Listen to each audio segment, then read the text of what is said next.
Hello friends, welcome back to my channel. Friends, ఈ సీరియల్లో ఏం జరగబోతుందో తెలుసుకుందామా? ఇక ఎపిసోడ్లోకి వెళ్ళినట్లయితే దేవా చిన్ని గురించే ఆలోచిస్తూ చాలా టెన్షన్ పడుతూ ఉంటాడు. ఈరోజు నా శత్రువైన ఆ చిన్ని ఫంక్షన్కి వచ్చినా కూడా నేను దాన్ని పట్టుకోలేకపోయాను, కనిపెట్టలేకపోయాను. ఇప్పుడేం చేయాలి? దానికి నేనే పార్వతిని చంపానని, ఆ నేరం వాళ్ళమ్మ మీద వేశానని తెలిసిపోయింది. ఇంకా ఆలస్యం చేయొద్దు. ఆ చిన్ని ఎక్కడున్నా కూడా వెంటనే వెతికి పట్టుకొని దాన్ని కూడా వాళ్ళమ్మ దగ్గరికే పంపించేయాలి అని అనుకొని వెంటనే తన ఫోన్ తీసి రౌడీలకి ఫోన్ చేస్తాడు. ఇక రౌడీలు ఫోన్ లిఫ్ట్ చేయగానే ఎక్కడున్నారా అని అంటాడు. సార్, ఇక్కడే సార్, సిటీలోనే ఉన్నాం. ఏం చేస్తున్నారా? చూడండి, ఇప్పుడు పరిస్థితి చాలా సీరియస్గా ఉంది. చిన్ని ఎక్కడున్నా వారం రోజుల్లో వెతికి పట్టుకొని చిన్ని అని డౌట్ వస్తే చాలు, దాన్ని నేరుగా పైకి పంపించేయండి అని చెప్పగానే అలాగే సార్, ఈరోజు నుండి అదే పని మీద ఉంటాం. వారం రోజుల్లో ఆ చిన్ని చావు వార్తని మీరు వింటారు అని రౌడీలు చెప్తూ ఉంటారు. ఇక ఇంతలోనే ఉదయం అవుతుంది. ఉదయం కాగానే నాగవల్లి ఎక్కడికో రెడీ అయ్యి వెళ్తూ ఉంటుంది. అప్పుడే వసంత, వదిన ఎక్కడికి వెళ్తున్నావు అని అడగగానే, చిన్న పని మీద బయటికి వెళ్తున్నాను వసంత. దేనికి అని అడుగుతుంది. అదే వదిన, పంతులు గారు పెళ్ళికి ముహూర్తాలు ఎప్పుడు పెడతారా అని అంటూ ఉంటే, తొందర ఏముంది వసంత, నిన్నే కదా ఎంగేజ్మెంట్ జరిగిపోయింది. ఇంకా నువ్వేం టెన్షన్ పడకు. నీ కూతురే నా ఇంటి కోడలు. తొందరలోనే గురువుగారు ముహూర్తం పెడతానని చెప్పారు కదా. నేను ఒక ఇంపార్టెంట్ వర్క్ ఉంది వసంత, వెళ్ళి చూసుకొని వస్తాను అని చెప్పి నాగవల్లి బయటికి వస్తుంది. నాగవల్లి నేరుగా బాలరాజుని కిడ్నాప్ చేసిన చోటుకే వస్తుంది. నాగవల్లి అక్కడికి వచ్చేసరికి రౌడీలంతా కూడా బాలరాజుకి కాపలాగా ఉంటారు. నాగవల్లి రావడం చూసి బాలరాజు ఒక్కసారిగా ఆశ్చర్యపోయి చూస్తూ ఉంటాడు. ఇక నాగవల్లి బాలరాజుతో మాట్లాడడం కోసం, రే ఇదిగోండి, ఈ డబ్బు తీసుకొని వెళ్ళి తలా బిర్యానీ తిని రిలాక్స్గా రండి, నేను వీడితో కాస్త మాట్లాడాలి అని అనగానే, ఓకే మేడం అని ఆ రౌడీలు అక్కడి నుంచి వెళ్ళిపోతారు. రౌడీలు వెళ్ళిపోగానే నాగవల్లి ఒక చైర్ తీసుకుని వచ్చి బాలరాజు దగ్గర వేసుకొని కూర్చుని చూస్తూ ఉంటుంది. బాలరాజుకి ఏమీ అర్థం కాదు. ఏంటి బాలరాజు, అలా చూస్తున్నావేంటి? ఎప్పుడు నన్ను చూడ్డానికి, నన్ను హింసించడానికి ఆ దేవేంద్ర వర్మే వస్తాడు, ఈరోజేంటి అతని భార్య నాగవల్లి వచ్చిందా అని చూస్తున్నావా అని అనగానే బాలరాజు చూస్తూ ఉంటాడు.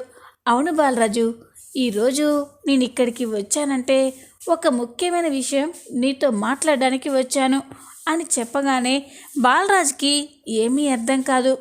ఇక నాగవల్లి, ఇన్ఫ్యాక్ట్ ఈ విషయం నా బావకు కూడా తెలియదనుకో అని అనగానే బాలరాజు షాక్ అయిపోతాడు. అవును బాలరాజు, ఇప్పటి వరకు నాకు మా బావకి మధ్య ఎలాంటి రహస్యాలు లేవు.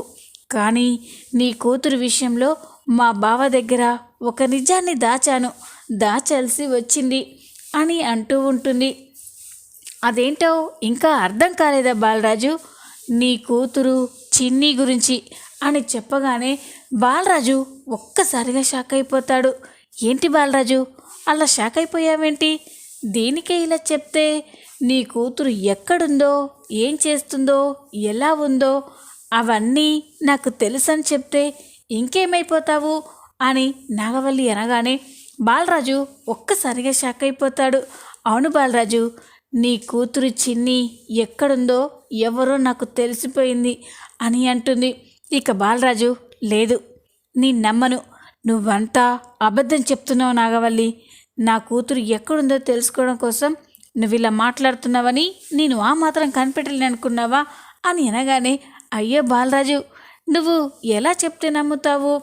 ఓకే, ఒక్క నిమిషం, నీకు వీడియో కూడా చూపిస్తాను అని తన ఫోన్లో మధుతో నాగవల్లి మాట్లాడిన వీడియోని బాలరాజుకి చూపిస్తాడు. ఇక బాలరాజు అది చూసి ఒక్కసారిగా షాక్ అయిపోతారు. గుర్తుపట్టావా బాలరాజు? అదిగో ఆ డ్రెస్లో ఉన్న అమ్మాయే నీ కూతురు చిన్ని అని అనగానే బాలరాజు షాక్ అయిపోతాడు. నాగవల్లి, ఏంటి అంటే నా కూతురు ఎవరో నీకు తెలిసిందా అని అంటూ ఉంటే, ఇప్పుడు కాదు బాలరాజు, ఎప్పుడో తెలిసింది నీ కూతురు ఎవరు ఏంటి అనేది. కానీ ఈ విషయం మా బావతో చెప్పనే లేదు అని అంటూ ఉంటుంది. ఎందుకో తెలుసా బాలరాజు, నీ కూతురు విషయంలో మా బావ చాలా కోపంగా ఉన్నాడు. మా అక్క పార్వతిని చంపినందుకు నాకంటే మా బావకే నీ కుటుంబం మీద ఎక్కువ పగ పెంచుకున్నాడు. తన భార్యని చంపినందుకు నీ భార్య పైన, నీ కూతురు పైన, నీపైన పగతో రగిలిపోతున్నాడు. ఆ విషయం చెప్తే నీ కూతుర్ని అక్కడే చంపేస్తాడు అని అంటూ ఉంటే బాలరాజు మనసులో ఆలోచిస్తూ ఉంటాడు. నాగవల్లి, వాడు మమ్మల్ని చంపాలనుకుంటుంది మీ అక్క పార్వతి మీద ప్రేమతో కాదు, ఎక్కడ వాడు చేసిన ఘోరం బయటపడుతుందేమోనని వాడు భయపడుతున్నాడు. అది నీకు చెప్పినా కూడా నువ్వు అర్థం చేసుకునే పరిస్థితిలో లేవు. పూర్తిగా ఆ దేవగాడి మాయలోనే ఉన్నావు అని బాలరాజు ఆలోచిస్తూ ఉంటాడు. ఏంటి బాలరాజు, అయినా నీ కూతురు మీద నాకు కూడా పగ ఉంది కదా, ఎందుకు ఇలా ఊరుకుంటుందా అని అనుకుంటున్నావా? నా కొడుకు మ్యాడీ వల్ల అని అంటూ ఉంటుంది. ఇక బాలరాజుకి ఏమీ అర్థం కాదు. ఇంకా అర్థం కాలేదా? నీ కూతురు చిన్నప్పుడు నా కొడుకు వెంట ఎలా తిరిగిందో, వాడిని ఎలా మాయ చేసిందో, ఎప్పుడు వాడు చిన్ని పేరే కలవరించేవాడు. ఇన్నాళ్ళకి ఆ చిన్ని పేరుని మరిపించాము అనుకుంటే ఇప్పుడు మళ్ళీ మధు రూపంలో నీ కూతురు మళ్ళీ నా కొడుక్కి దగ్గరైంది. అప్పుడు చిన్నిని ఎలా కలవరించాడో ఇప్పుడు మధు మధు అని మధు రూపంలో ఉన్న నీ కూతుర్ని కూడా అలాగే కలవరించి దాంతో అంతలా ఫ్రెండ్షిప్ పెంచుకున్నాడు. ఎంతలా అంటే దానికి ఏదైనా చిన్న అపాయం కలిగినా విలవిల్లాడేంతలా. అందుకే ఆ విషయంలోనే నా కొడుకు బాధపడతాడని ఒకే ఒక్క కారణంతో నీ కూతుర్ని నేను ఇంకా బ్రతకనిచ్చాను. ఈ విషయం మా బావతో కూడా చెప్పనే లేదు అని అంటూ ఉంటుంది. ఇక బాలరాజు చాలా బాధపడుతూ ఉంటాడు. అప్పుడే నాగవల్లి, అవును బాలరాజు, ఇంకో ముఖ్యమైన విషయం కూడా తెలియాలి. త్వరలోనే నా కొడుక్కి పెళ్ళి జరగబోతుంది. ఆ పెళ్ళి జరిగాక అప్పుడు నీ కూతుర్ని, నిన్ను ఇద్దరిని ఒకేసారి నీ పెళ్ళాం దగ్గరికి పంపించేస్తాం. అక్కడైనా మీరు ముగ్గురు కలిసి సంతోషంగా ఉండండి అని నాగవల్లి అంటూ ఉంటే బాలరాజుకి చాలా కోపం వస్తుంది. నాగవల్లి, నా కూతురికి ఏమన్నా కావాలి, మిమ్మల్ని ఎవ్వరిని వదిలిపెట్టను అని వార్నింగ్ ఇస్తాడు. ఏంట్రా నువ్వు చేసేది? నా అక్క ప్రాణం తీయకుండా ఉంటే నీ భార్య ఇప్పుడు మీరంతా సంతోషంగా ఉండేవాళ్ళు. ఆస్తి కోసం, డబ్బు కోసం నీ భార్య నా అక్కని చంపింది. నేను ఎలా చూస్తూ ఊరుకుంటాను అనుకున్నారు అని నాగవల్లి అంటూ ఉంటుంది. అవును బాలరాజు, ఈ విషయం నీతో చెప్పడానికే వచ్చాను. నీ కూతురు ఎక్కడుందో నాకు తెలుసన్న విషయం తెలిసాక నువ్వు క్షణక్షణం నరకం అనుభవిస్తూ చావాలి. ఏ క్షణంలో నీ కూతుర్ని నేను చంపేస్తానని వణికిపోతూ ఉండాలి. అందుకే ఈ నిజం చెప్పడానికి వచ్చాను అని నాగవల్లి అంటూ ఉంటే బాలరాజు చాలా బాధపడుతూ ఉంటాడు. నాగవల్లి, ప్లీజ్ నాగవల్లి, నా కూతుర్ని ఏమి చేయొద్దు. కావాలంటే నా ప్రాణాలు తీసుకోండి. నా కూతుర్ని ఏమీ చేయొద్దు. ఎలాగో నా భార్య ప్రాణాలు తీశాడు. పాపం నా బామ్మర్ది సత్యంబాబు ప్రాణాలు కూడా తీశారు. ఇక నా ప్రాణాలు కూడా తీసుకొని నా కూతుర్ని వదిలేను నాగవల్లి, నీకు రుణపడి ఉంటాను అని బాలరాజు బ్రతిమలాడుతూ ఉంటే, అది ఎట్టి పరిస్థితుల్లో జరగదురా. ఎప్పటికైనా నీ కూతురు నువ్వు చావాల్సిందే, మా శత్రుశేషం లేకుండా పోవలసిందే, గుర్తుపెట్టుకో అని నాగవల్లి వెళ్తూ ఉంటుంది. ఇక బాలరాజు బాధగా చూస్తూ ఉంటాడు. అప్పుడే నాగవల్లి ఆగి వెనక్కి వస్తుంది. అన్నట్టు బాలరాజు, నీకింకో ముఖ్యమైన విషయం కూడా చెప్పాలి అని అంటూ ఉంటే బాలరాజు ఇంకా ఏం చెప్పాలి అని అంటాడు. నీ కూతురు నా కొడుకు మ్యాడీని ప్రాణం కంటే ఎక్కువగా ప్రేమిస్తుంది అని చెప్పగానే ఇక బాలరాజు ఒక్కసారిగా షాక్ అయిపోతాడు. ఏంటి నాగవల్లి, ఏమంటున్నావు నువ్వు అని అంటూ ఉంటే, అవును బాలరాజు, నీ కూతురు నా కొడుకుని ప్రాణం కంటే ఎక్కువగా ప్రేమిస్తుంది. కానీ నా కొడుకు మాత్రం చిన్ని మీద అసహ్యంతో ఉన్నాడు. చిన్ని మా వాళ్ళమ్మని చంపిందని మ్యాడీతో చెప్పగానే మ్యాడీ చిన్ని మీద పెంచుకున్న ప్రేమని మొత్తం కూడా వదిలేసుకున్నాడు. ఇక మధు మాత్రం నా కొడుకుని ప్రేమిస్తూనే ఉంది. నీ కూతురు మాత్రం తక్కువ తిన్నదా? తన అమ్మని హంతకురాలు అన్న మ్యాడీ నోటితోనే వాళ్ళమ్మ నిర్దోషి అని నిరూపించాలని ఆ ప్రయత్నంలో ఉంది. అది ఎప్పటికీ జరగదు. నా కొడుకు ఎప్పుడు ఆ చిన్నిని అర్థం చేసుకోడు. అక్కడ కోరుకున్నవాడు దక్కక, ప్రాణంగా ప్రేమించినవాడు పెళ్లి చేసుకోక నీ కూతురు రోజుకి రోజు చస్తూ బ్రతుకుతుంది. ఇక్కడ నువ్వు కూతురి జీవితం అన్యాయమైపోయినందుకు, కూతుర్ని ఏ క్షణంలో చంపేస్తామో తెలియనందుకు నువ్విక్కడ కుల్లి కుల్లి చావాలి. మీ తండ్రి కూతుళ్ళు ఇద్దరూ క్షణక్షణం నరకం అనుభవించాలి. అందుకే ఈ విషయం చెప్పడానికే వచ్చాను. గుడ్ బై అని చెప్పి నాగవల్లి అక్కడి నుంచి వెళ్ళిపోగానే బాలరాజు చాలా బాధపడుతూ ఉంటాడు. ఇక ఏడుస్తూ, అమ్మ చిన్ని, ఏంటమ్మా, మా కడుపులో పుట్టినందుకు నీకు ఎప్పుడూ సంతోషం లేకుండా పోయింది. ఎప్పుడు మనం సంతోషంగా ఉన్న సమయానికి మీ అమ్మ నేను నీకు దూరం అయ్యాము. ఇన్నాళ్ళ తర్వాత నువ్వు మనస్ఫూర్తిగా ఒక అబ్బాయిని ప్రేమించావు. నువ్వు ఆ అబ్బాయిని ప్రేమించావు అంటే ఖచ్చితంగా ఆ అబ్బాయి ఎంత గొప్పవాడో నాకు తెలుసు. మహిని నేను కూడా చిన్నప్పటి నుండి చూస్తున్నాను. గంజాయి వనంలో తులసి మొక్కలా పెరిగాడు. ఆ నరరూప రాక్షసుడైన దేవ కడుపులో గొప్ప మనసుగల్లా మహి పుట్టాడు. మహి నీ జీవితంలోకి వస్తే మీ ఇద్దరూ చాలా సంతోషంగా ఉంటారు. మహి నిన్ను బాగా చూసుకుంటాడు. లేదమ్మా, నా వల్ల, ఆ దేవ చేసిన ఘోరం వల్ల నువ్వు నీ ప్రేమని కోల్పోవద్దు. నేను నిన్ను బాధపన్నివ్వను. నువ్వు కోరుకున్న ఆ మహితోనే నీ పెళ్ళి జరిగేలా చేస్తాను. అలా చెయ్యాలి అంటే నేను ఇక్కడి నుంచి తప్పించుకోవాలి. ఎలా, ఏం చెయ్యాలి అని బాలరాజు ఆలోచిస్తూ ఉంటాడు. ఇక అప్పుడే రౌడీలు అక్కడికి వస్తూ ఉంటారు. అది గమనించిన బాలరాజు ఎలాగైనా రౌడీలు వచ్చేసరికే ఇక్కడ నుండి తప్పించుకోవాలి అని అక్కడే టేబుల్ పైన ఉన్న ఒక చాకు కనిపిస్తుంది. ఇక మెల్లగా కుర్చీతో ఆ చాక్ దగ్గరికి వెళ్ళి ఆ చాక్ని చేతితో తీసుకొని కాళ్ళకి చేతులకి ఉన్న కట్లని వదిలించుకుంటాడు. ఇక కట్లు కట్టినట్టుగానే అలాగే చైర్ పైన కూర్చుని ఉంటారు. రౌడీలంతా లోపలికి వచ్చి అందరూ ఒకచోట కూర్చొని పేకాట ఆడుతూ ఉంటారు. అది గమనించిన బాలరాజు వెంటనే వాళ్ళు ఆట ఆడుతూ ఉండగా ఆ చైర్లో నుండి లేచి పరిగెత్తుకుంటూ బయటికి వస్తారు. అది చూసి రౌడీలు ఒక్కసారిగా షాక్ అయిపోతాడు. రేయ్, ఆ బాలరాజు గారు తప్పించుకుంటున్నారా, పదండ్రా పట్టుకుందాం అని వస్తూ ఉంటే బాలరాజు బయటికి వెళ్ళి వెంటనే గడియ పెట్టేస్తాడు. ఇక రౌడీలు బయటికి రాలేక లోపలే ఉండి గింజుకుంటూ ఉంటారు.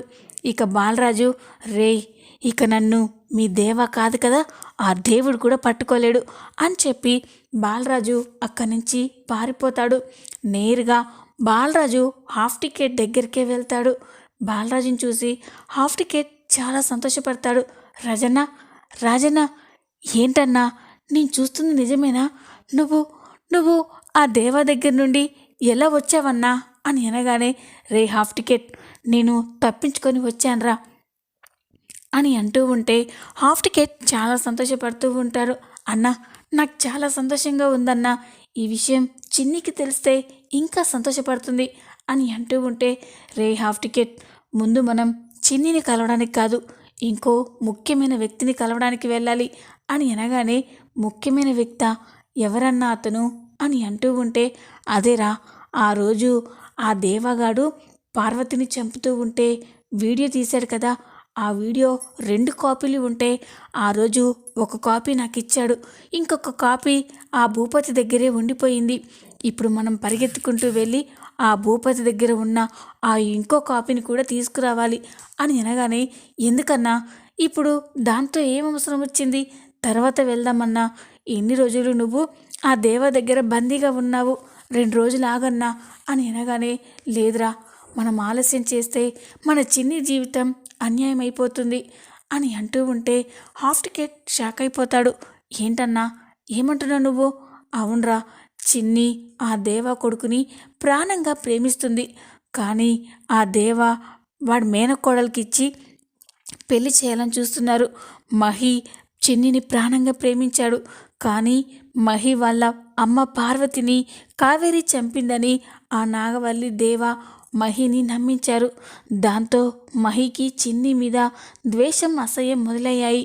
అవన్నీ పోయి మళ్ళీ మహి చిన్నిని ప్రేమించాలి అంటే అసలు వాళ్ళమ్మని చంపింది ఎవరో మహికి తెలియాలి. అలా తెలియాలి అంటే మనం ఆ భూపతి దగ్గర ఉన్న వీడియోని సంపాదించాలి.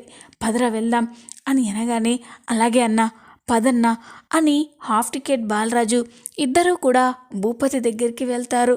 ఇక భూపతి తన గోడంలో తన మనుషులతో ఏవో మాట్లాడుతూ ఉంటే బాలరాజు అక్కడికి రావడం చూసి అతని మనుషులు ఆపేస్తారు. అన్నను ఒక్కసారి కలవాలి, ఒక్కసారి లోపలికి వెళ్ళనివ్వండి అని అంటూ ఉంటే, అన్నా ఇప్పుడు సీరియస్ విషయం డిస్కస్ చేస్తున్నారు, ఇప్పుడు ఎవరిని కలవడు అని అనగానే, అలా కాదన్నా, ఒక ముఖ్యమైన విషయం మాట్లాడాలి. మీరు వెళ్ళి రాజమండ్రి నుండి బాలరాజు వచ్చారని చెప్పండి, అన్న ఖచ్చితంగా నన్ను కలవడానికి వస్తారు అని అంటూ ఉంటే, అన్న ఏ సీఎం వచ్చినా కూడా కలవడు, వెళ్ళు అని నెట్టేస్తూ ఉంటే అప్పుడే భూపతి అక్కడికి వస్తాడు. బాలరాజు నెట్టేయడం చూసి అక్కడికి వచ్చి ఆ రౌడీ చెంప పగలగొడతాడు. రేయ్, ఎవరనుకుని అతను అలా తోసేస్తున్నావు? అతను నా ఫ్రెండ్, నా స్నేహితుడు బాలరాజు. నా ఫ్రెండ్ మీదే చెయ్యేస్తావా? ఎంత ధైర్యం నీకు అని అంటూ ఉంటే, భూపతి ఇప్పుడు అతను ఎందుకు అలా బాధ పెట్టడం? ముందు నా కష్టాన్ని, నా బాధని అర్థం చేసుకో అని అనగానే, ఏంటి బాలరాజు, నీకు కష్టం బాధ ఏంటి అని అంటూ ఉంటే బాలరాజు జరిగిన విషయం మొత్తం కూడా అతనితో చెప్తాడు. ఈ కథ విని భూపతి ఒక్కసారిగా షాక్ అయిపోతాడు. ఏంటి బాలరాజు, ఇంత చిన్న విషయానికి ఎన్ని రోజులు నువ్వు నీ కూతురు ఇంత బాధపడ్డారా?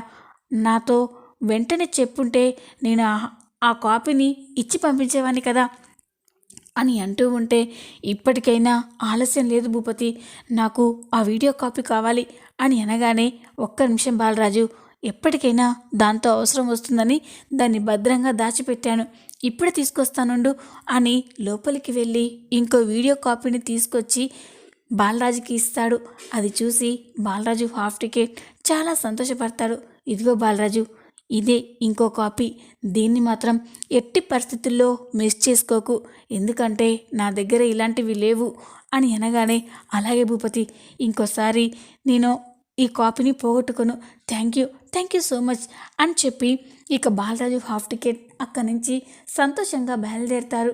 ఇక బాలరాజు హాఫ్ టికెట్ ఒక చోట ఉండి ఆలోచిస్తూ ఉంటే, అన్నా ఇప్పుడు ఏం చేద్దామన్నా, ఈ కాపీని తీసుకొని నేరుగా స్టేషన్కి వెళ్దామా అని అనగానే, వద్దు హాఫ్ టికెట్, ఇది పోలీసుల కంటే ముందు మహి చూడాలి, మహికి ఈ వీడియోని చూపించాలి, అప్పుడే నా భార్య ఏంటో వాడి తండ్రి ఏంటో తెలుసుకుంటాడు అని అనగానే, కానీ ఎలా అని అంటూ ఉంటే అప్పుడు హాఫ్ టికెట్, అన్న ఆ మేడీ బాబు ఫోన్ నెంబర్ నా దగ్గర ఉంది అని అనగానే, అలాగా హాఫ్ టికెట్, అయితే ఆ బాబుకి ఫోన్ చేసి ఇక్కడికి రమ్మని చెప్పు అని చెప్తాడు.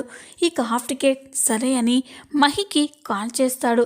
అన్నోటెడ్ నెంబర్ నుండి ఫోన్ రాగానే మ్యాడీ ఫోన్ లిఫ్ట్ చేసి, హలో ఎవరు అని అంటాడు. ఇక హాఫ్ టికెట్, బాబు మ్యాడీ, నీతో ఒక ముఖ్యమైన విషయం గురించి మాట్లాడాలి, వెంటనే మేము చెప్పిన చోటుకి రా అని అనగానే, ఎవరు మీరు అని అడుగుతాడు. అదంతా మీకు అనవసరం బాబు, ముఖ్యమైన విషయం అని చెప్తున్నాను కదా, వెంటనే రండి అని అంటూ ఉంటే, ఏంటా విషయం అని అడుగుతాడు. అది మీ అమ్మ డెత్కి సంబంధించిన విషయం, నువ్వు ఇక్కడికి వస్తే నీకు చాలా వివరాలు తెలుస్తాయి, అస్సలు నిజమేంటో తెలుస్తుంది అని అనగానే ఇక మ్యాడీ షాక్ అయిపోతాడు. అలాగా, అయితే వెంటనే బయలుదేరుతున్నాను అని మ్యాడీ ఫోన్ కట్ చేసి హాఫ్ టికెట్ చెప్పిన చోటుకే వెళ్తూ ఉంటాడు. మ్యాడీ ఒక చోటుకి వెళ్ళేసరికి అక్కడ హాఫ్ టికెట్ ఉంటాడు. హాఫ్ టికెట్ని చూసి మ్యాడీ ఒక్కసారిగా షాక్ అయిపోతాడు. హాఫ్ టికెట్ అని చెప్పి హాఫ్ టికెట్ దగ్గరికి వెళ్ళి, ఏంటి హాఫ్ టికెట్, ఆ రోజు అడిగితే నీకే విషయాలు తెలియవని చెప్పావు, మరి ఇప్పుడు నాకు మా అమ్మ గురించి ఏదో మాట్లాడాలని ఇక్కడికి రమ్మన్నావు, ఏంటా విషయం అని అనగానే, మీ అమ్మ గురించి మాట్లాడేది నేను కాదు బాబు అని అడగగానే, మరి ఎవరు అని అంటాడు. అదిగో రాజన్న అని బాలరాజుని చూపించగానే బాలరాజు వస్తూ ఉంటాడు. బాలరాజుని చూసి మ్యాడీ ఒక్కసారిగా ఎమోషనల్ అవుతాడు. చిన్నప్పుడు బాలరాజుకి తనకి మధ్య ఉన్న బాండింగ్ని గుర్తు చేసుకొని, బాలరాజ్ అంకుల్ అని పరిగెత్తుకుంటూ వెళ్ళి బాలరాజుని హగ్ చేసుకుంటాడు. మ్యాడీని చూసి బాలరాజు కూడా చాలా సంతోషపడతాడు. మహి, ఎంత పెద్దవాడివి అయిపోయావు, ఎప్పుడో చిన్నప్పుడు చూశాను, మళ్ళీ ఇప్పుడు చూస్తున్నాను, నిజంగా చాలా పెద్దవాడివి, గొప్పవాడివి అయిపోయావు అని అనగానే ఇక మ్యాడీ అయితే చాలా ఎమోషనల్ అయ్యి, అంకుల్ ఇన్ని రోజులు ఏమైపోయారు అంకుల్, మీకోసం నేను చాలా చోట్ల వెతికాను, కానీ మీరెక్కడా కనిపించలేదు అని అనగానే, కొన్ని పరిస్థితుల వల్ల నేను ఎవరికంట పడలేకపోయాను బాబు అని అంటూ ఉంటే ఇక మ్యాడీ, అంకుల్ నాకు ఈ మధ్య తెలిసింది కావేరి అంటే మా అమ్మని చంపింది అని. ఆ రోజు నుండి నాకు చిన్ని మీద, కావేరి ఆంటీ మీద చాలా కోపం, అసహ్యం పెరిగిపోయాయి అని అనగానే ఇక బాలరాజు, తప్పు బాబు, నా భార్య ఎదుటి వారికి సాయం చేసింది కానీ వాళ్ళ ప్రాణాలు తీయదు అని అంటూ ఉంటే మ్యాడీ షాక్ అయిపోతాడు. అది కాదా అంకుల్, అప్పట్లో కావేరి అంటే మా అమ్మని చంపిందని రుజువయ్యి శిక్ష కూడా అనుభవించింది కదా అని అనగానే, అదంతా నా భార్య మీద చేసిన కుట్ర బాబు, మీ అమ్మని చంపింది వేరొకరు, ఆ నేరానికి శిక్ష అనుభవించింది మాత్రం నా భార్య అని అనగానే మ్యాడీ షాక్ అయిపోతాడు. ఏంటంకుల్, మా అమ్మని ఎవరో చంపి ఆ నేరాన్ని కావేరి ఆంటీ పైన వేశారా, ఎవరు వాళ్ళు అని అనగానే, చెప్తే నువ్వు నమ్మ బాబు, అందుకే నీకు సాక్ష్యాలతో సహా చూపించాలి అని చెప్పి తన ఫోన్లో ఉన్న వీడియోని ఓపెన్ చేసి మ్యాడీకి చూపిస్తాడు. అందులో ఉన్న వీడియో చూసి మ్యాడీ ఒక్కసారిగా షాక్ అయిపోతాడు. ఆ ఫోన్లో వాళ్ళ అమ్మని దేవా చంపడం చూసి మ్యాడీ స్టన్ అయిపోయి అక్కడే కుప్పకూలిపోతాడు. అంకుల్, ఏంటంకుల్ ఇది, అంటే మా అమ్మని చంపింది మా నాన్నేనా అని అనగానే, అవును బాబు, మీ అమ్మని చంపింది నీ కన్న తండ్రే, ఆస్తి కోసం మీ అమ్మని చంపి ఆ నేరాన్ని అభశుభం తెలియని నా భార్య పైన వేశాడు అని చెప్పగానే మ్యాడీ చాలా ఏడుస్తూ ఎమోషనల్ అయిపోతూ ఉంటాడు. చూద్దాం, రాబోయే ఎపిసోడ్స్ ఇంకా ఇంట్రెస్టింగ్గా ఉండబోతున్నాయి. ఈ వీడియో కనుక మీకు నచ్చినట్లయితే లైక్ చేయండి, సబ్స్క్రైబ్ చేసుకోండి. Thanks for watching.